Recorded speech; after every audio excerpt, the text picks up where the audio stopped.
Oh, il se dit des choses hors antenne, on ne peut pas vous dire. Mais nous allons débattre et parler de sujets passionnants une fois encore aujourd'hui dans le 10h midi avec Kevin Bossuet. Bonjour, professeur d'histoire en Seine-Saint-Denis. Rafik Smati, chef d'entreprise. Bonjour Rafik. Bonjour Valérie. Président du mouvement Objectif France. Pierre Jacquemart, rédacteur en chef de la revue Regard. Bonjour Valérie. Le dernier livre que vous avez publié, c'est un collectif Dessine-moi un pangolin au diable Vauvert. Et Michel Taube, bonjour, fondateur du site d'information Opinion Internationale et fondateur d'Ensemble contre la peine de mort. Il y a peut-être du boulot là. Hein. On a dit qu'on ne parlerait pas d'Éric Zemmour, mais hier il a dit qu'il était pour la peine de mort et j'ai commis un tweet qui a été pas mal relayé parce qu'effectivement c'est vraiment totalement inutile, vain et non dissuasif de rétablir la peine de mort et jamais un criminel qui a prémédité un crime ne s'est dit je vais pas commettre mon crime parce que je risque la peine de mort. C'est complètement absurde. On était en train de dire qu'on ne commenterait pas tous les commentaires de Zemmour, c'est de ma faute. On va parler de la hausse des prix. Faut-il augmenter les salaires? On en a un petit peu parlé en début de semaine avec la hausse du prix de l'essence et une inflation qui va forcément exploser. Et puis, on va parler de nos cantines. Est-ce qu'il faudrait les rendre gratuites, les cantines dans les écoles? Bien d'autres sujets avec les coups de cœur et les coups de gueule qui font partie de sujets qu'on souhaitait évoquer. Donc, Kevin, un coup de gueule? Oui, donc un coup de gueule contre la fête de l'UMA qui s'est déroulée le week-end dernier à la Courneuve. Donc voilà, fête de l'UMA qui célèbre évidemment le communisme. Donc, outre les outrages contre nos policiers, on a retrouvé cette bonne gauche de Taha Bouaf à Sandrine Rousseau en passant par Adama Traoré. Autant dire qu'il y avait évidemment du level. Ils étaient là en disant qu'ils défendaient leurs valeurs. Je pense qu'ils n'en ont plus beaucoup et surtout ils étaient là pour lutter contre l'extrême droite en oubliant évidemment que les communistes ont collaboré avec les nazis entre 1939 et 1941, mais apparemment l'histoire, ils oublient beaucoup. Bref, moi je trouve qu'il y a quand même une forme de complaisance vis-à-vis des communistes en France. Si l'extrême droite avait organisé une fête de l'UMA, je pense qu'elle aurait été à juste titre interdite. Fête de l'UMA. Oui, ça ne serait pas appelé fête de l'UMA.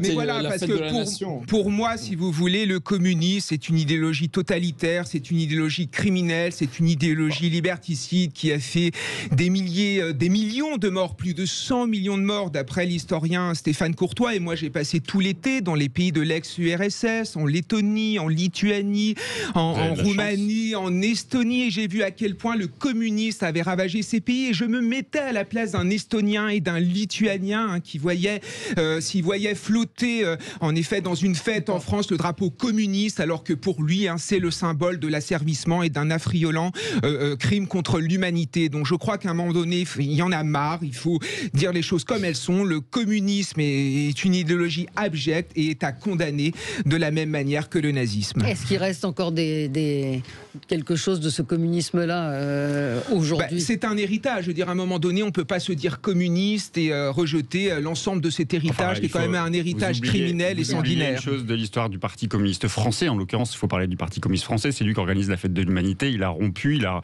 fait son, je ne sais pas comment on le dit, mais en tout cas, il a rompu avec le régime, les ex-régimes soviétiques. Il a mis du temps. Et qu'aujourd'hui, ce que l'on doit au Parti communiste français, en l'occurrence, c'est quand même beaucoup d'acquis et d'avancées sociales. Pardon, mais c'est quand même lui qui a été à l'origine des congés payés. C'est lui qui est à l'origine d'un gouvernement aussi où il y a eu la baisse du temps de travail. Enfin, c'est le progrès social, le Parti communiste. Et puis, vous connaissez beaucoup de formations politiques qui sont capables de réunir près de 500 000 personnes dans un environnement de fraternité, de culture, de débat, d'intelligence. Vous aimez pas...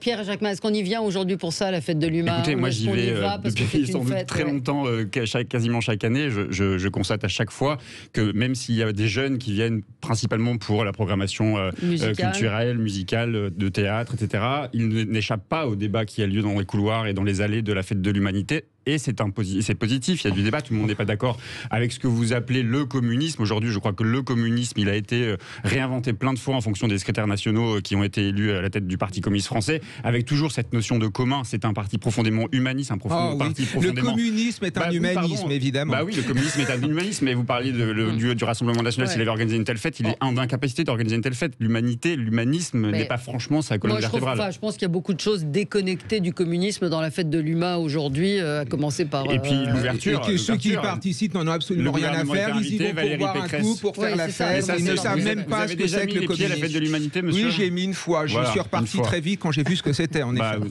Un mot, Rafik, peut-on être communiste aujourd'hui ? Écoutez, je ne sais pas tout ce que je peux dire. C'est que, bon, évidemment, sur l'idéologie communiste au sens ancien du terme, je partage ce que vient de dire Monsieur Bossuet, mais je ne crois pas que la fête de l'humanité, ça soit ça. C'est une fête que je considère comme étant populaire.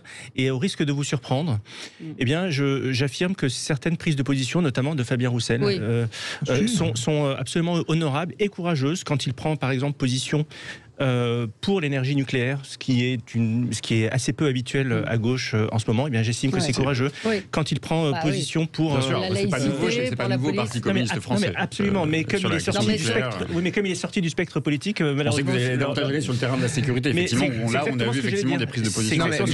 Des prises de position favorables à la police, par exemple. Donc, on est quand même assez loin de l'autre face de la version communiste française qui est incarnée par la France insoumise, qui est beaucoup plus fourbe et floue que celle qui est portée par Fabien Roussel. Voilà, même si évidemment je ne voterai pas pour le. Je ne sais pas ce que veut dire les termes flou et fourbe en politique. Et il y a un programme politique. On est d'accord, on n'est pas d'accord. On peut pas dire que ce soit flou. S'il y a bien un programme aujourd'hui qui est mis sur la table et que l'on connaît, c'est quand même celui de la France insoumise. Il n'y a pas les mêmes. Il y a des divergences effectivement sur la laïcité. Évidemment, sinon il serait rassemblé pour cette élection présidentielle, c'est évident. Oui, Michel. Oui, moi je voulais quand même dire, il y a quand même une exception française. La France est certainement le dernier pays européen occidental qui est une fête aussi populaire organisée par des communistes. C'est une réalité. Alors évidemment, la fête de l'humanité, ce n'est pas le rendez-vous des communistes, c'est le rendez-vous de très très nombreux citoyens qui partagent des valeurs communes. Lorsque je dirigeais un centre contre la peine de mort, on avait chaque année un stand contre la peine de mort dans le monde parce que les communistes y étaient très fortement engagés. Donc voilà, il y a mille et une raisons d'aller à la fête de l'UMA. Valérie Pécresse y a également participé à un débat.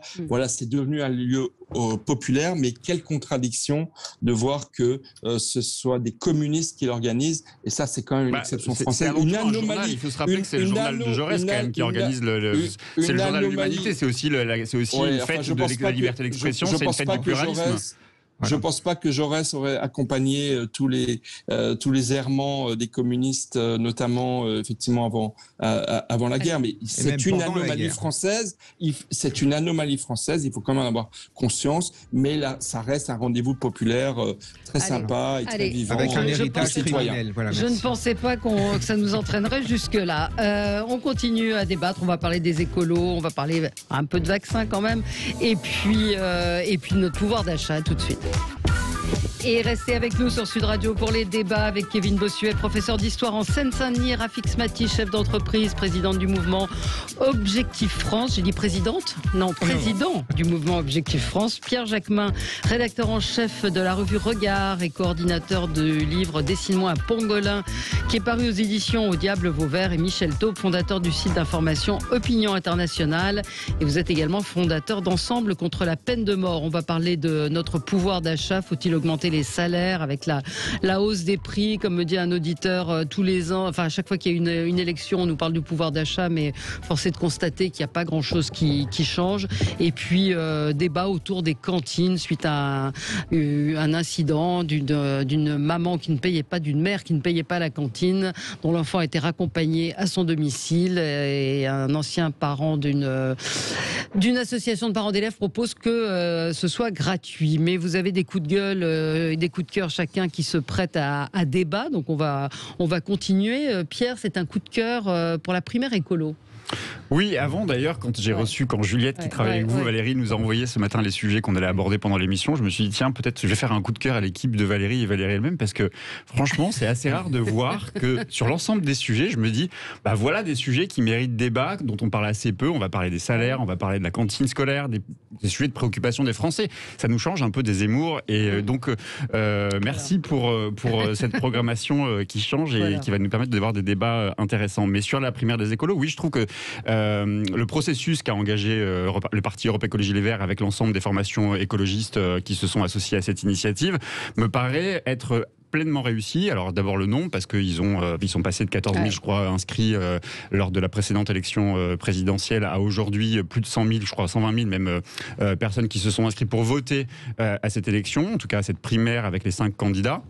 J'ai suivi 2 des 3 débats, je les ai trouvés absolument passionnants, alors avec des désaccords, des accords. J'ai trouvé qu'il y avait une entente assez cordiale entre l'ensemble des candidats, il n'y avait pas de mots plus hauts que les autres sur les uns et les autres, il n'y avait pas l'envie d'un s'invectiver ou de faire la démonstration que j'étais le plus fort, j'avais la meilleure proposition, etc. Il y avait une forme de complémentarité entre eux, j'ai trouvé, et je trouve qu'ils nous ont élevés vers le haut. Et quand je dis élevés vers le haut, c'est-à-dire qu'ils sont rares, je trouve, aujourd'hui à faire de la politique ou à être des élus et à nous interroger, à nous donner des clés de compréhension qu'on ne maîtrise pas toujours, les questions environnementales, les questions climatiques, même si on entend beaucoup parler, on n'a pas forcément et les arguments et la connaissance suffisante. Et j'ai trouvé qu'en ce sens, les débats qui ont eu lieu chez les écologistes ont élevé le débat politique vers le haut et nous ont donné des éléments de compréhension. Et c'est en ce sens que je leur tire mon chapeau, parce que je trouve que c'est assez réussi.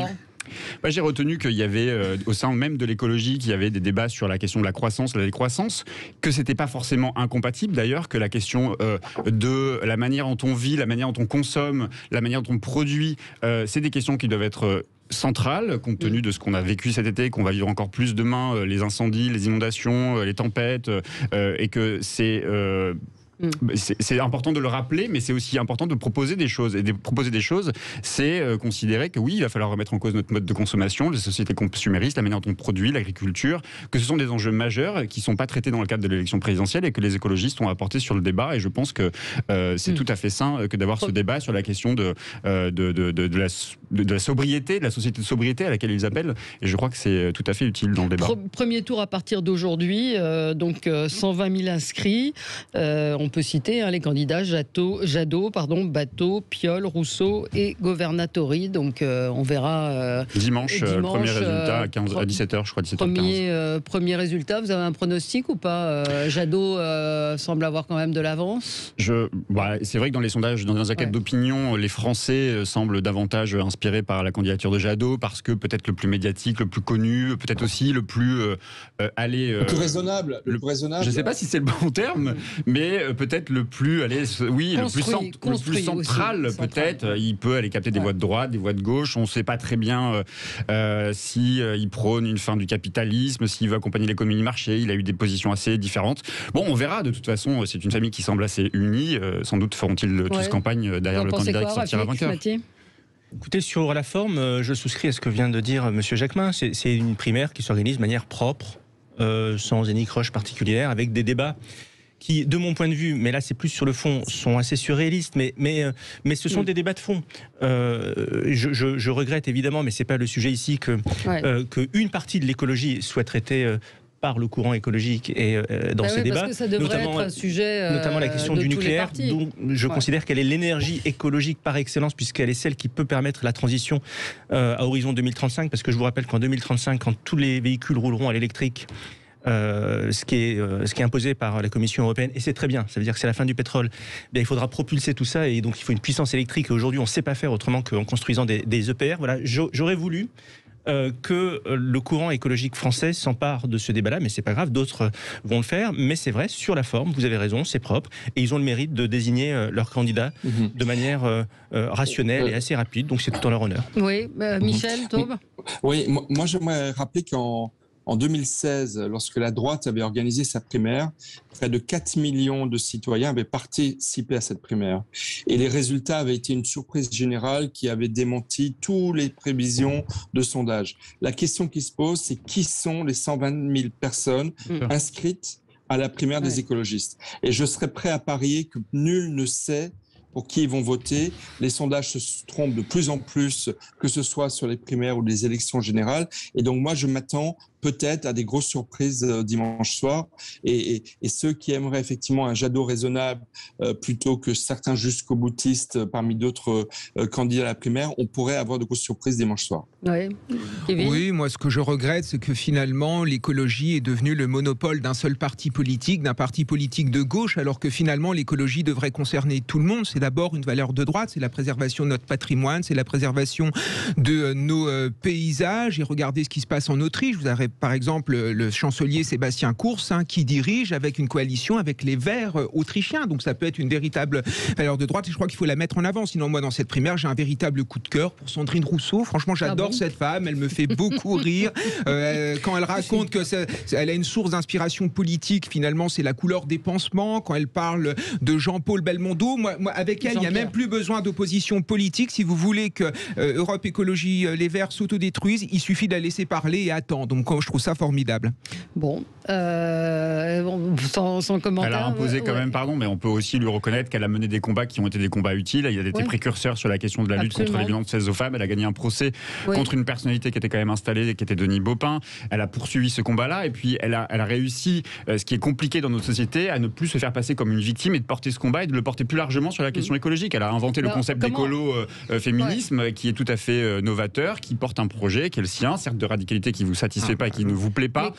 Les bourdes politiques, tout le monde en a fait. Il ne s'agit pas de stigmatiser ou de caricaturer ou de porter un jugement sur c'est une jeune femme politique qui fait des erreurs comme tout le monde a fait des erreurs. Je trouve qu'elle porte haut ses valeurs, elle les porte bien, elle a un discours cohérent. C'est une économiste par ailleurs à l'origine, donc elle a un programme totalement crédible sur la question économique et sur le projet politique qui est le sien. Mais 120 000, c'est pas beaucoup. Non, c'est vrai, vous avez raison, c'est pas beaucoup. Et je voyais qu'en fait ça a été bloqué à 35 000 et que là dans les derniers jours le chiffre a triplé. Mais c'est vrai.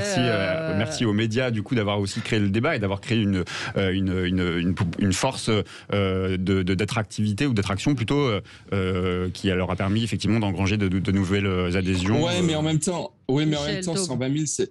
Franchement, 120 000, c'est quand même ridicule par rapport au nombre de personnes qui, en France, sont sensibles à la question écologiste. Et ça, c'est le résultat d'une confiscation ou d'une tentative de confiscation par ce parti et ce mouvement qui est beaucoup plus, comme je dis souvent, c'est vraiment comme une pastèque, c'est-à-dire c'est vert dehors, mais c'est très rouge à l'intérieur. Et le problème, c'est qu'ils nuisent à la cause écologiste. C'est ça qui se passe. Et moi, je considère que 120 000, c'est déjà mieux que les 15 000 qu'ils étaient à la primaire qui s'était organisée il y a 5 ans et qui avait départagé Eva Joly et Nicolas Hulot. Mais franchement, c'est quand même assez ridicule par rapport à la prégnance et à l'urgence de la question climatique. C'est toujours plus démocratique, en tout cas, que quand on est désigné par un parti, que ce soit Marine Le Pen, Emmanuel Macron sans doute, ou les autres formations politiques. Vous voyez par exemple, Jean-Luc Mélenchon. Souvenez-vous quand même qu'il a soumis sa candidature à un vote justement populaire. Il a recueilli 250 000 un plébiscite, votes. Ce qui n'est pas tout à fait la même chose. C'est pas un plébiscite. Il a proposé sa candidature. Il a dit je serai candidat si j'ai 150 000 votants. Il y a eu 270 000 votants, je crois. C'est des démarches qui sont en tout cas novatrices. Je crois que les communistes, il y a plus de 40 000 personnes qui ont voté pour élire, faire le choix du premier secrétaire pour qu'il soit candidat à l'élection présidentielle. Je crois que c'est des démarches nouvelles. Bon, certes, c'est peut-être pas suffisant parce qu'on l'a vu, le Parti socialiste avait réussi à faire voter 2 millions de personnes en 2006 ou 2007, je crois. La droite aussi avait recueilli 4 ou 5 millions de votants. On est dans un autre moment, mais bon, c'est toujours mieux que de désigner d'une personnalité d'autorité candidate à l'élection présidentielle. Allez, petite pause sur Sud Radio. On se retrouve dans un instant et on va parler de notre pouvoir d'achat, entre autres sujets à suivre. A tout de suite. Les débats aujourd'hui avec Kevin Bossuet, Rafik Smati, Pierre Jacquemin et Michel Taube. On va parler de la hausse des prix et de cette question de l'augmentation des salaires, puisqu'on nous annonce une inflation qui risque de devenir galopante. Et puis, faut-il rendre les cantines gratuites? Michel Taube, votre coup de gueule. Michel Taube. Alors, mon coup de gueule, je suis là. Oui. Vous m'entendez? Oui. Oui, mon coup de gueule, en fait, ça concerne Teddy Riner. Qu'on ne présente plus, aux Antilles, en Guadeloupe, en Martinique, Saint-Martin et Saint-Barth.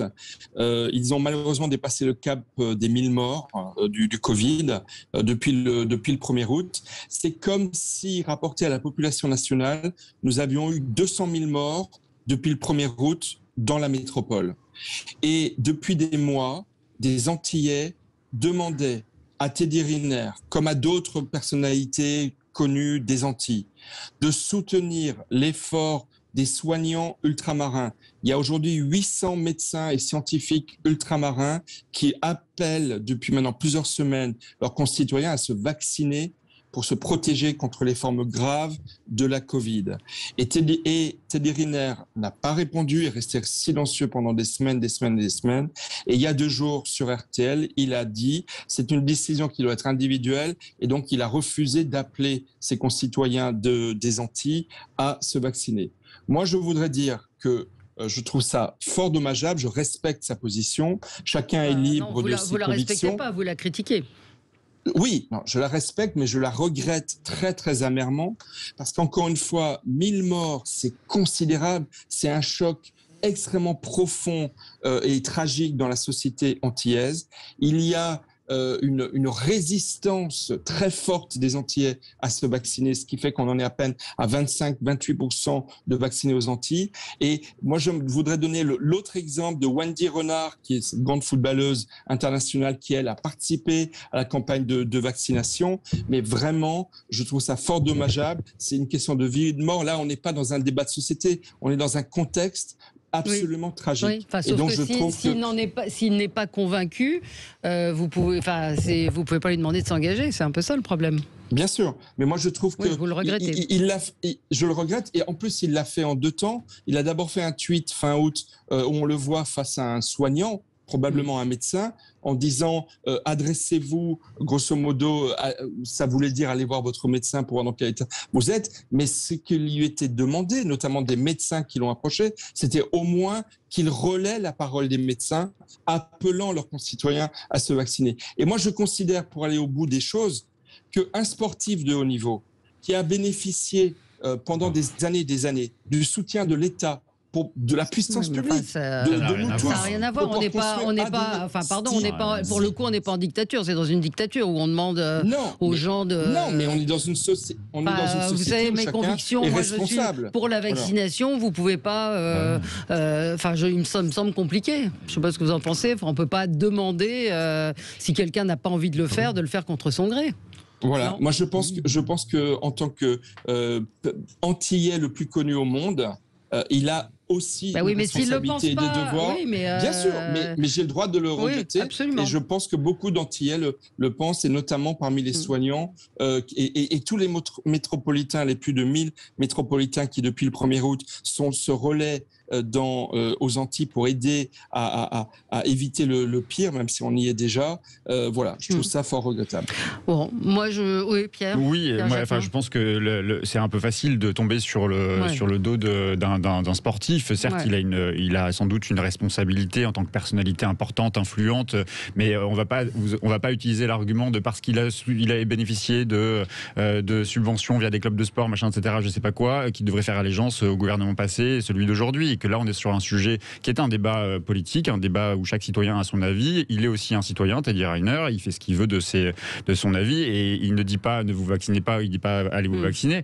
C'est pas son rôle. D'abord, il pourrait le faire s'il en avait envie, s'il était convaincu qu'il fallait le faire, mais si c'est pas son rôle, et il faudrait davantage s'interroger sur pourquoi il y a des poches énorme en Seine-Saint-Denis, dans les Antilles, dans des territoires d'outre-mer plus largement. Pourquoi il y a des poches de gens qui ne vont pas se vacciner, et que je pense que c'est davantage lié à un défaut de moyens pour aller convaincre sur le terrain, pour aller convaincre qu'il y a une facilité à aller se faire vacciner, plus que de dire il y a des gens, parce qu'ils sont pauvres, ils ne voudraient pas aller se faire vacciner. Donc vous posez le problème à l'envers, je trouve, en fait, et que je pense que c'est aussi une responsabilité collective, notamment de ce gouvernement, de ne pas avoir mis les moyens. Vous voyez, en Seine-Saint-Denis, la catastrophe de la Seine-Saint-Denis, les jeunes, les familles il y a ne vont pas se vacciner. Il y a surtout des résistances culturelles extrêmement fortes dans ces territoires que vous avez indiqués. Je ne sais pas si c'est des résistances culturelles, mais c'est pas du tout le défaut de moyens. En Seine-Saint-Denis, il y a un réseau extrêmement dense de soignants et de centres médicaux qui se sont mis en place moins important que partout ailleurs, vous le savez. Non, le réseau des services publics dans ces quartiers, dans les quartiers populaires, il est quand même beaucoup moins dense que partout. Dans le sud-est de la France, c'est exactement la même chose. Et le problème, c'est que les gens ne veulent pas aller se faire vacciner pour des raisons religieuses et pour des raisons culturelles. Moi, je suis assez d'accord avec Michel Thau. J'enseigne en Seine-Saint-Denis, donc j'y vais tous les jours et je vois bien en effet qu'il y a un réseau de médecins en effet qui est très présent. Il y a des moyens qui sont mis en place pour la vaccination. La vérité, c'est qu'il y a des réticences qui ne touchent pas que la Seine-Saint-Denis, qui touchent l'ensemble du territoire. Mais c'est vrai que vu la population de Seine-Saint-Denis, il y a peut-être des résistances un peu plus culturelles, des résistances un peu plus religieuses. Alors ça n'empêche pas qu'il faut continuer la campagne pour promouvoir la vaccination, mais voilà, on ne peut pas tout expliquer par les problèmes sociaux. Voilà. Et puis je pense également aux campagnes, parce que là, pour le coup, dans les campagnes françaises, là, il y a un vrai problème d'accès au vaccin, avec des gens en effet qui sont complètement isolés. Donc c'est bien beau de mettre toujours en avant les banlieues, mais il n'y a pas que les banlieues sur le territoire français, il y a aussi des ruraux. La catastrophe dans les territoires d'outre-mer, mais les chiffres sont très alarmants. Oui, pour faire simple, si Teddy Riner avait mis sa notoriété au service de la vaccination, je m'en serais réjoui. Moi qui suis favorable au vaccin, mais s'il n'a pas envie de le faire, c'est sa liberté. Et je crois qu'on n'a pas à aller l'attaquer là-dessus. Il a peut-être envie de garder une neutralité et c'est son droit le plus strict et on a le devoir de le respecter. Voilà. Dans la foulée, on apprend que Fabrice Devisio décide de quitter la vie publique, avocat qui a bien agité chez Cyril Hanouna et ailleurs les anti-vax, à qui il a piqué un max de pognon. Je mets des guillemets parce que je pense il aurait piqué parce qu'il est avocat. Il ne le laissera plus, mais donc il a demandé de l'argent aux gens pour une plainte collective qui visiblement n'aboutit pas. 14 500 plaintes, dit-il, ont été déposées au mois d'août. Bon voilà, il arrête. Si ça pouvait donner des exemples, si ça pouvait être un exemple pour d'autres et que d'autres se taisent, ou en tout cas qui limitent les conneries qui balancent en permanence dans le débat public, je pense à M. Philippot notamment, ça serait plutôt une bonne nouvelle. Une bonne nouvelle, voilà.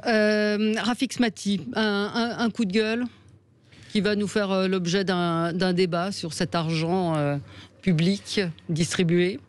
C'est Noël. Ouais. C'est Noël. En l'espace de 1 mois à peine, j'ai comptabilisé les milliards qui ont été promis par Emmanuel Macron et son gouvernement aux uns et aux autres. Pas plus tard que hier, 100 millions d'euros. 100 euros de chèque énergie en plus. Alors il y a quelques jours, c'était 1,5 milliard pour Marseille. Le week-end dernier, c'était 600 millions pour les agriculteurs. 350 millions pour réhabiliter les centres-villes, 50 millions pour les pêcheurs, le remboursement de l'IVG à 25 ans, 8 millions d'euros. Des moyens contraceptifs. Oui, pardon. La gratuité des moyens contraceptifs. 8 millions d'euros pour faire en sorte que les délais de PMA soient plus courts, le service ferroviaire gratuit pour les policiers, j'en passe. Alors, individuellement, on peut s'interroger sur tout ce que je viens de vous dire, et il y a évidemment des sujets, notamment l'agriculture, la pêche, etc. Mais comment peut-on, lorsque l'on a dépensé 300 milliards d'euros depuis 1 an et demi, comment on peut être à ce point-là dans une posture de facilité liée à la dépense? Quand dans le budget 2020, 2021 et 2022, vous avez une augmentation des dépenses courantes. Je ne parle même pas des dépenses d'exception liées à la crise que nous traversons, des dépenses courantes. Et cela traduit le drame de notre État aujourd'hui, qui est un État qui empile les couches, qui ne se réforme jamais et dont la variable d'ajustement, c'est les déficits, les impôts et la dette. Voilà où nous en sommes aujourd'hui. Et j'accuse Emmanuel Macron d'entrer en période de pré-campagne électorale dans une posture clientéliste, de ne plus du tout se poser la question de la réforme des politiques publiques et de comment allons-nous optimiser nos marges de manœuvre. 62% de la richesse nationale rapportée au produit intérieur brut. Voilà ce que nous dépensons aujourd'hui. L'Union soviétique, quand elle s'est effondrée, on était sur ces mêmes taux. Alors oui, il y a eu une crise du Covid, mais même avant la crise du Covid, en 2019, la France était le pays de la zone euro qui enregistrait les 2/3 des déficits de l'ensemble des pays européens. La France, avant la crise du Covid, était le seul pays avec l'Espagne qui enregistrait un déficit primaire, c'est-à-dire hors charge de la Grèce, de la dette. On faisait moins bien que la Grèce CRS, tout ça, ça n'a pas été fait. Alors ça n'a évidemment pas été fait pendant la crise du Covid, mais ça l'est encore moins aujourd'hui.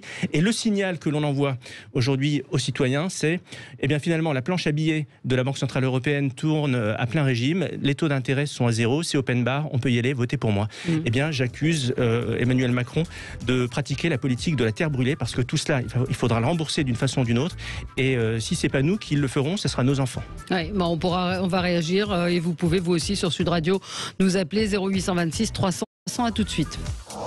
Avec vous sur Sud Radio jusqu'à midi avec Kevin Bossuet, Rafik Smati, Pierre Jacquemin et Michel Taube. Donc le coup de gueule de Rafik Smati nous donne l'occasion de parler évidemment de cet argent distribué par Emmanuel Macron, 500 millions de rallonges à la police annoncé mardi. Ce matin, le ministre des Comptes Publics était l'invité du Grand Matin. Sud Radio disait qu'il n'y avait aucun problème et que tout allait redémarrer avec la croissance.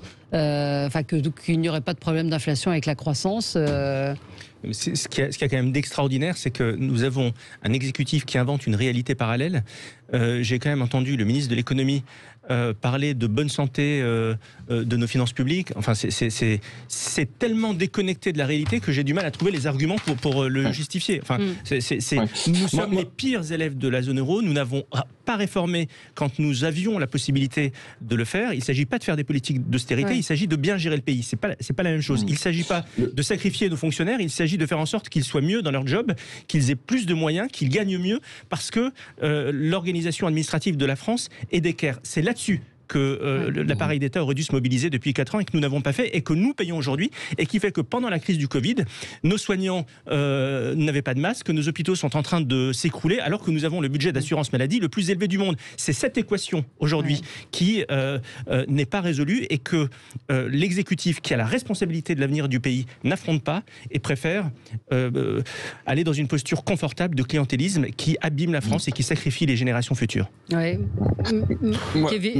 Kevin Bossuet, cet argent distribué qu'il faudra payer et rembourser un jour, de toute façon. Non, mais je suis parfaitement d'accord avec ça. Et là, il y a eu tout un débat sur le salaire des enseignants avec cette proposition notamment d'Anne Hidalgo. Alors, je suis parfaitement d'accord avec vous. Évidemment que les enseignants sont profondément sous-payés. Mais à un moment, il faut aussi des réformes, une réforme de structure. Et moi, je trouve normal, par exemple, que les enseignants puissent être augmentés, mais qu'en échange, ils travaillent un peu plus pour gagner plus. C'est tout. Le problème de l'éducation nationale, c'est qu'il y a une masse salariale qui est beaucoup trop importante, avec des gens qui sont en disponibilité, avec des gens qui ont des décharges parce que ce sont des syndicalistes, etc. Ce sont des choses qui ne sont pas possibles. Donc à un moment, augmenter le salaire des professeurs, ok, mais augmentons également notre manière de travailler et surtout les emplois dans l'administration. Si ça bouffe, mais un budget monstre. Quand je vois comment fonctionnent les rectorats, on se croirait véritablement sous l'URSS, où vous avez une même personne qui est complètement perdue parce qu'elle doit faire plusieurs tâches, et de l'autre côté, vous changez de service, vous avez 4 personnes qui sont là, qui n'ont rien à faire. Donc à un moment, il faut peut-être un peu revoir tout cela. L'éducation nationale, c'est un des budgets les plus importants de l'Union européenne en termes d'éducation en France. Et finalement, on a les fonctionnaires les plus malheureux parce qu'on est malheureux au quotidien, on est sous-payé, on est déconsidéré. Parce que c'est mal géré. Mais oui, mais c'est ça. Et c'est nous qui en payons le prix. Oui, mais c'est pas de travailler plus. Vous travaillez déjà. Non, mais on travaille déjà beaucoup. On a des heures supplémentaires. Par exemple, moi, j'ai 5 heures supplémentaires cette année, ce qui me permet de gagner un peu plus. Enfin voilà, j'en suis pas mort. Voilà, je suis pas au bord de la mort. À un moment, si on demande à chaque enseignant de faire 1 ou 2 heures, 3 heures de plus de cours par semaine en échange d'un salaire plus mirobolant, enfin c'est pas non plus. Mais c'est combien payer 1 heure supplémentaire? Une heure supplémentaire. Alors une HSE ponctuellement c'est 40 € net et une HSA sur l'année, une HSA c'est quand on a une heure supplémentaire sur l'année permanente, c'est 1200 € l'année. Voilà, il y a quand même moyen. C'est pas négligeable non plus. Oui, mais c'est pas non plus. C'est pas mirobolant, mais ce n'est pas négligeable non plus. On peut faire 1 ou 2 heures de cours en plus, c'est pas la mort. L'enjeu de notre débat ce matin va pas être sans doute de parler du corps enseignant, mais si on parle de réforme de structure, ça veut dire qu'on repense notre système scolaire et que par exemple, ce qu'on a fait dans les classes de CP, le dédoublement des classes, doit être totalement étendu à d'autres classes, et que je pense que la question du nombre d'élèves par professeur devrait être au cœur justement d'une réforme plus structurelle et Et que si on fait ça, si c'était un souhait des enseignants, et je pense aussi des parents d'élèves, que d'être mieux encadrés par des professeurs, ça veut dire qu'il faut des recrutements de professeurs. Et encore faut-il avoir envie d'être professeur. Donc pour avoir envie d'être professeur, il faut repenser. Donc c'est un cercle vicieux tout ça. Mais moi j'ai trouvé ça très drôle, les réactions qui ont succédé la proposition d'Anne Hidalgo de doubler le salaire des enseignants. Le même jour ou la veille, je crois, Emmanuel Macron propose de doubler le nombre de policiers d'ici à 10 ans. Grosso modo, ça revient à peu près à la même chose en termes de masse salariale, financièrement, budgétairement. Et Emmanuel Macron, c'est tout à fait normal et on trouve ça totalement crédible. Anne Hidalgo, bon bah c'est pas crédible, c'est pas finançable, c'est pas machin, etc. On parle de la même chose. Mais doubler un salaire et doubler le nombre de personnes, on n'a pas le même objectif. Je suis d'accord avec vous, mais sur le plan de la masse salariale, ça revient à peu près au même. Mais sur les cadeaux qu'effectivement que vous avez évoqués, c'est Noël, etc. Je partage, je vois bien la stratégie d'Emmanuel Macron d'annoncer tout un tas de choses qui vont faire plaisir sans doute à beaucoup de Français. D'abord, la plupart des crédits, il faut savoir, ne seront pas engagés d'ici à la fin du quinquennat, donc c'est des promesses qui sans doute ne seront pas tenues si Emmanuel Macron ne devait pas être réélu, par exemple. Et puis plus généralement, sur un plan économique, j'ai envie de dire, si c'est la démonstration, si c'est la leçon que l'on retient de la crise sanitaire, qui est de dire... On doit investir, l'État doit investir et doit bien investir, parce que s'endetter, c'est pas que payer des dettes, c'est aussi envisager l'avenir. Ça veut dire parier sur des rémunérations, sur un capital qui va venir. Je veux dire, investir sur des écoles, investir sur des hôpitaux, c'est un pari sur l'avenir, c'est une nécessité absolue. Investir dans la technologie, investir dans le nucléaire, comme vous le disiez tout à l'heure, investir dans l'aéronautique, c'est des paris sur l'avenir, c'est une rentabilité à long terme. C'est comme ça qu'il faut raisonner. La dette n'est pas grave en soi. Encore une fois, encore faut-il qu'elle soit bien investie.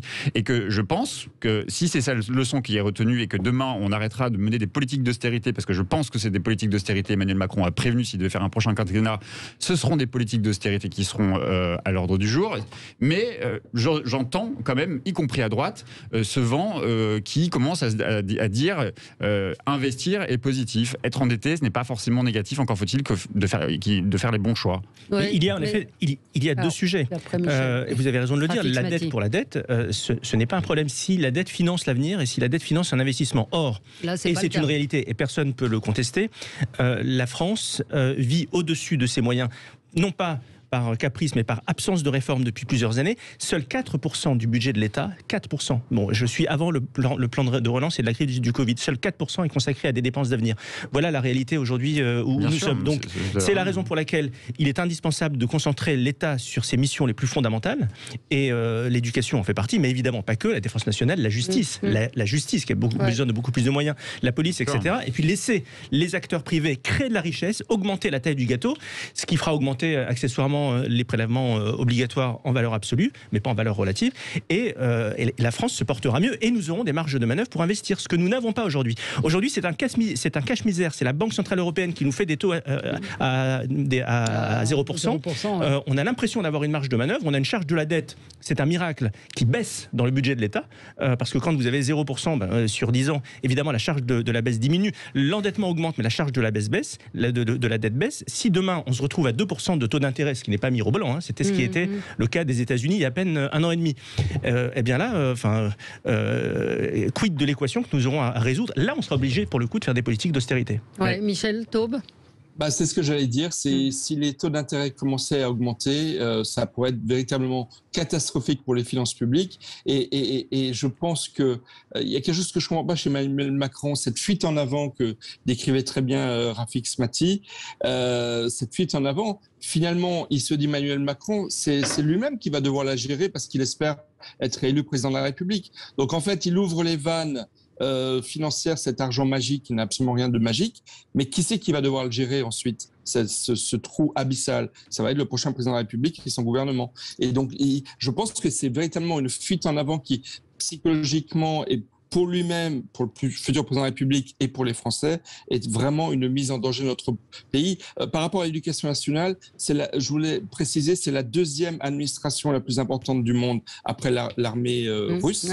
Et deuxième élément, sur les 1,5 million de corps, de membres de l'éducation nationale, 350 000 ne sont pas des enseignants. Et c'est vrai que la réforme de l'État, qui aurait dû être la mère des réformes d'un président de la République élu sur des options un petit peu libérales, Emmanuel Macron en 2017, cette mère des réformes, il est urgentissime de la mener parce que c'est elle qui permettra de débloquer les lignes, d'augmenter, de se donner plus de marge de manœuvre et d'investir dans ce qui est véritablement productif. Et malheureusement, ce n'est pas le choix qui a été fait et qui ne sera certainement pas fait par Emmanuel Macron à l'avenir. Si déjà, pour revenir sur l'école, c'est quand même un sujet important, j'espère que ce sera un sujet important dans la campagne électorale, si déjà on pouvait se poser la question de pourquoi l'État engage autant d'argent, autant de millions d'argent dans les écoles privées, je sais que ça fait débat et que ça va sans doute faire sursauter un certain nombre de personnes, sans doute si l'État réorientait l'argent qu'elle met dans le privé sur ce qu'est l'école publique et ce que devrait être une école publique digne de ce nom. Il faut lire le livre de Laurence Decoq d'ailleurs là-dessus qui est très intéressant et qui raconte ce que devrait être une école publique et comment justement l'argent, notamment sous Blanquer, est allé beaucoup sur les pédagogies alternatives. On s'en sortirait mieux, je pense. Et en tout cas, le système scolaire s'en sortirait mieux. Un mot, Kevin sur... Non, j'aime beaucoup Laurence Decoq. Non, mais je suis d'accord avec ça. Non, mais à un moment donné, je comprends pas en fait tout ce débat. Moi, je trouve que on parle toujours du problème du pouvoir d'achat à travers les salaires, mais on n'en parle jamais à travers les impôts. On paye des impôts de fou dans ce pays.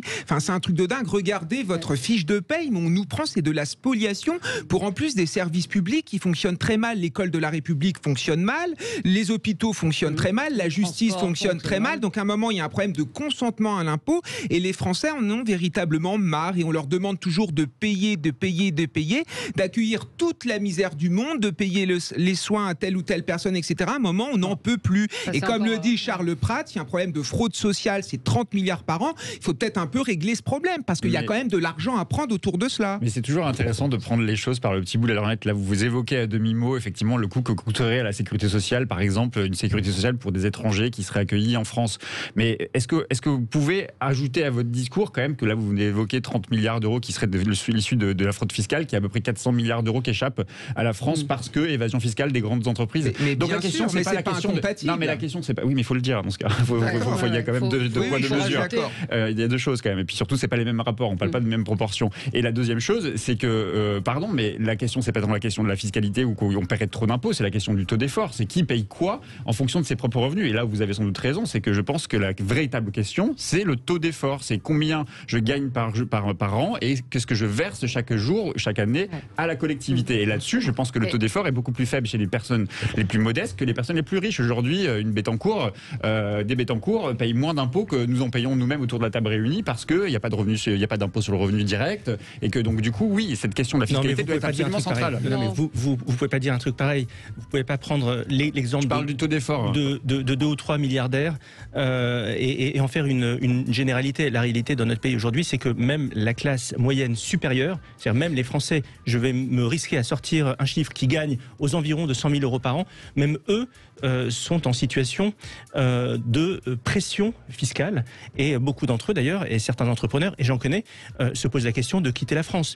Donc le problème aujourd'hui est systémique. Ça, si vous êtes honnête, il y a eu des rapports très intéressants quand même de l'OCDE qui expliquent que justement l'exil des gens qui partent parce qu'ils sont très taxés en France, ça n'existe pas. Il y a 2 à 3% de gens qui partent pour des raisons fiscales. Non, mais là, moi je vous les présente. La DGFIP, pardon, j'ai dit l'OCDE, c'est la DGFIP qui a publié ces rapports. Si Bruxelles, vous avez des quartiers entiers qui sont composés de davantage de Français que de Belges, c'est qu'il y a peut-être une raison. En revanche, là où je veux abonder... Peut-être la réponse, c'est de créer un impôt universel qui obligerait tous les Français exilés à l'étranger de payer un impôt en France. Non, mais ça peut se tenir. Ça peut se tenir. Mais en tous les cas, le vrai sujet, c'est pas tant même le niveau d'impôt. Je pense que même les riches, figurez-vous, sont prêts à payer des impôts, voire beaucoup d'impôts. Mais à une condition. C'est que nous ayons l'impression, tous, quel que soit notre niveau social, que nous ayons l'impression que nous en avons pour notre argent. Et je peux vous dire que ce jour-là, il n'y aura plus de problème d'exil fiscal et vous aurez des Français qui accepteront de payer 50% d'impôts sur leurs revenus. On l'a tous été. J'ai été, et on l'a tous été sans doute très critique à l'égard de ce gouvernement au moment de l'entrée dans la crise sanitaire. On s'aperçoit quand même que nos impôts vont au bon endroit. Le système de santé français, par exemple, même s'il y a eu des failles sur les masques, sur la gestion d'une manière générale très technocratique des choses et que c'est sans doute les soignants qui ont, et c'est même les soignants qui ont porté la qualité de nos services publics. Notre système ne fonctionne pas trop mal. On a un système de services publics qui est sans doute pas suffisamment armé, pas suffisamment réparti, mais quand même, nos impôts vont au bon endroit. Michel, on doit marquer une petite pause et on vous retrouve dans un instant. Vous répondrez à Pierre Jacquemin dans un instant. À tout de suite. Avec vous sur Sud Radio jusqu'à midi. Alors le débat a été un petit peu mélangé avec le coup de gueule de Rafik Smati, mais sur la hausse des prix et l'augmentation des salaires, on voit que ça va être un sujet central. On voit que Jean-Luc Mélenchon suggère un blocage des prix, un SMIC à 1400 € net. Anne Hidalgo propose, donc on l'a vu, de doubler le salaire des enseignants. Bruno Le Maire et Elisabeth Borne demandent aux entreprises de relever les rémunérations. Valérie Pécresse propose une hausse de 10% en baissant les charges. Bref, c'est un petit peu la foire aux idées. Michel Taube. Oui, moi je voulais revenir sur ce qu'a dit Pierre Jacquemin. Je peux pas être d'accord quand j'entends que l'argent public aurait été bien employé dans la gestion de la crise Covid. La différence entre dépenses courantes et l'investissement. Parce que dépenser, oui, mais pour investir. La différence, je vais vous la dire, c'est qu'en France, on n'a pas de vaccin français.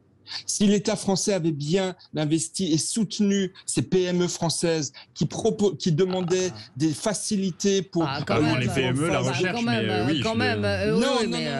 il y a des entreprises françaises qui se sont battues, qui n'ont pas été entendues, surtout des PME dans la région nantaise, en Vendée. Oui, mais là on sort du sujet, Michel. Non, on est dans le sujet. Parce qu'il y a des entreprises qui aujourd'hui sont là parce qu'elles ont été aidées par l'État. Enfin, vous pouvez pas. On ne peut pas prendre des cas, pas toutes, mais il y en a qui l'ont été beaucoup. Non, il y en a qui elles l'ont été nettement moins qu'en Allemagne, en Angleterre et aux États-Unis. Et l'État stratège. Et l'État stratège qui sait mettre le paquet pour soutenir ses ingénieurs, ses scientifiques pour pouvoir sortir un vaccin français, on ne l'a pas suffisamment eu. Tous les patrons de PME s'en plaignent. Mais enfin, on ne sort pas un vaccin. On n'aide pas la recherche pour trouver un vaccin au mois de mars de l'année dernière. C'est sur du long terme. Là, on parlait de façon ponctuelle en disant qu'on a eu un système qui a quand même accompagné un certain nombre d'entreprises, un certain nombre de personnes, et c'est aller voir en Espagne ce qui se passe. Les restaurateurs n'ont pas été aidés. Il y a beaucoup d'endroits où il y a eu beaucoup plus de faillites qu'en France. Je ne sais pas. L'État pompier a bien travaillé. L'État pompier. Maintenant, en effet, l'État stratège n'a pas fait son job, mais ça, c'est pas une affaire de semaines ou même de mois. C'est un état d'esprit généralisé. C'est lié à plein de choses. C'est notamment lié au principe de précaution, etc. Donc, aux articulations qu'il y a entre les universités et les entreprises.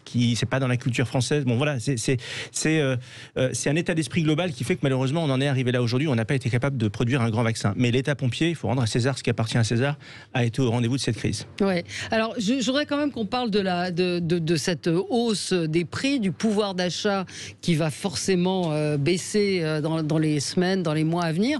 Quelle solution ? Est-ce qu'augmenter les salaires va changer quelque chose puisque les prix augmenteront systématiquement ? Comment contraindre les entreprises à augmenter les salaires et puis surtout l'État ? Je ne sais pas... Personne n'a d'idée. Il y a évidemment un sujet, mais vous disiez tout à l'heure, Valérie, vous disiez on s'est un petit peu emmêlé sur les deux sujets. Mais en fait, c'est le même sujet. Et je vais vous dire pourquoi. Tout peut se résumer sur votre fiche de paye et chacun de vos auditeurs peut regarder la différence entre ce qu'on appelle le super brut, c'est-à-dire ce que coûte un salaire avec les charges qui sont afférentes, et le net, ce que vous avez au bout. Et il y a aujourd'hui un différentiel qui, dans certains cas, est de l'ordre de 1 à 2. Or, il y a une étude de KPMG qui est parue il y a quelques mois qui est très intéressante, qui montre que pour une entreprise, une PME, qui fait un chiffre d'affaires de 32 millions d'euros, selon que cette entreprise-là est localisée en France, en Allemagne ou en Italie, son résultat, son bénéfice change radicalement. Environ 5 millions d'euros pour cette société qui serait dans les Pays-Bas, 4 millions d'euros, 4,4 en Allemagne, 3 millions d'euros en Italie, 1 million pour la France. Nous avons là une partie de l'explication du problème de compétitivité de nos entreprises, qui est lié justement, et on en revient à cette histoire d'État glouton, à cet État qui ponctionne les forces vives, les consommateurs à travers la TVA, les particuliers à travers les impôts et les entreprises à travers les différents impôts et charges. Et ce que nous payons aujourd'hui, c'est ça.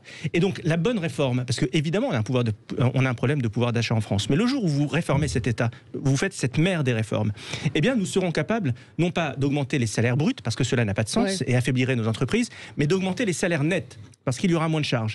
Et à ce jeu-là, tout le monde sera gagnant, mais à condition d'avoir fait le job avant, le job énorme, immense, qui est celui de réformer toutes les politiques publiques, et cela nécessite une vraie volonté politique que nous ne voyons pas aujourd'hui. Vous me posiez la question, Valérie, tout à l'heure, de savoir ce que les écologistes avaient apporté au débat public. Déjà, en termes de réflexion, on parle de pouvoir d'achat. Et ben, déjà ça en soi, ça veut dire qu'on met les gens en situation de il faut acheter.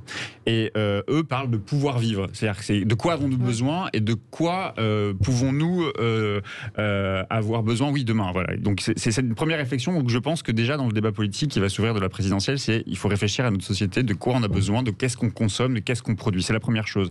Sur la question de l'augmentation des salaires, je pense qu'il y a plusieurs leviers.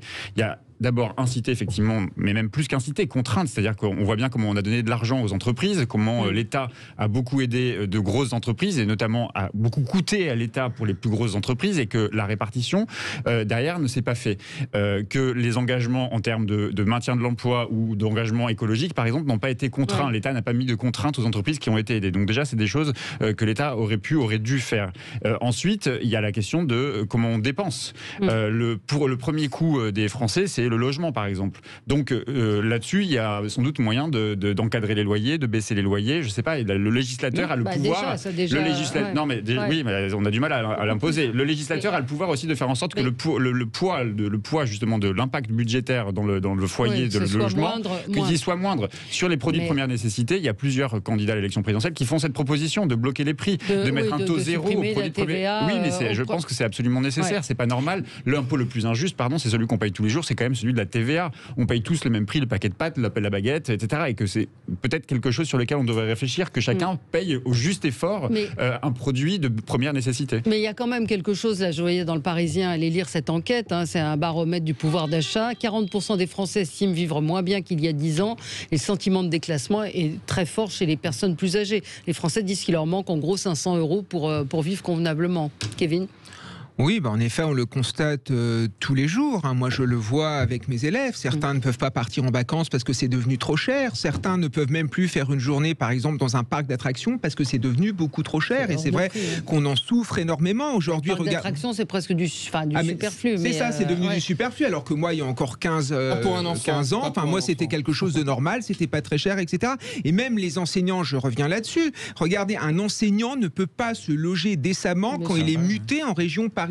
Ça interroge quand même sur la manière dont on traite ces derniers et puis sur le déclassement de notre pays. On est incapable de payer des gens qui ont une fonction essentielle dans notre société. On est incapable de payer correctement finalement le mérite et l'effort. Et c'est en effet dramatique. Ouais. Pierre Jacquemin disait quelque chose de très intéressant. C'était l'augmentation des prix de l'immobilier. Et c'est vrai qu'il y a aujourd'hui dans notre pays une bulle immobilière qui fait que l'accès à la propriété est de plus en plus difficile. Mais là aussi, pardon, vous allez dire que je suis monomaniaque, mais pourquoi nous avons une bulle immobilière ? Parce que nous avons des taux d'intérêt qui sont de zéro. Et pourquoi on a des taux d'intérêt de zéro ? C'est pour éviter que les États soient en situation de faillite. C'est donc parce que les États ne se sont pas réformés. Donc voilà ce qui se passe.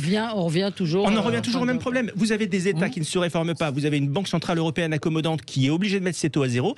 Ceux qui ont de l'argent, ils vont mettre leur argent dans les marchés actions et dans l'immobilier. Donc ça fait des biens immobiliers de plus en plus chers et ça fait une bourse qui monte et ça donne l'illusion d'un écart des inégalités, alors que c'est l'État et c'est les lâchetés de l'État obèse Léviathan qui sont à l'origine de la montée de ces inégalités. Vous parlez des gens qui ont juste une petite précision, mais vous parlez des gens qui ont les moyens d'acheter, mais moi je pense à tous ces gens qui sont locataires et qui effectivement en région parisienne payent pour 30 mètres carrés des sommes astronomiques. Quand vous avez payé... Et ça c'est quand même le législateur qui a un pouvoir d'intervention, il faut quand même rappeler que le politique a du pouvoir. Oui, mais quand vous avez payé votre appartement une fortune, vous attendez une juste rémunération, un juste retour sur investissement, et donc évidemment finalement c'est le locataire qui paye, vous avez raison, mais la source de ça c'est la politique de la Banque Centrale Européenne et la stratégie des États. Mais comme on entre en période électorale, évidemment il va y avoir une concurrence de propositions démagogiques, d'augmentation des salaires de tous les côtés. La seule chose effectivement qui pourrait espérer une telle augmentation, ce serait une forme de contrat social en disant on augmente les salaires mais en échange on réduit évidemment les charges sociales parce qu'on réforme en profondeur l'État et qu'on libéralise également le marché du travail et tous ces carcans de la société française et qui sont ceux qui font qu'il est très très difficile pour un chef d'entreprise d'augmenter les salaires. Mais un chef d'entreprise qui est responsable, et la plupart le sont, son intérêt c'est que ses collaborateurs soient contents et qu'ils gagnent mieux leur vie. Donc simplement, on est dans une société qui est bloquée et qui est plus bloquée que dans nos pays voisins. Bloquée, mais chez le macroéconomique, on s'aperçoit quand même que les plus riches gagnent plus et que les plus pauvres gagnent moins. Donc, merci à tous les quatre, ce sera le mot de la fin. Très bonne journée sur Sud Radio. Dans un instant, André Berkoff.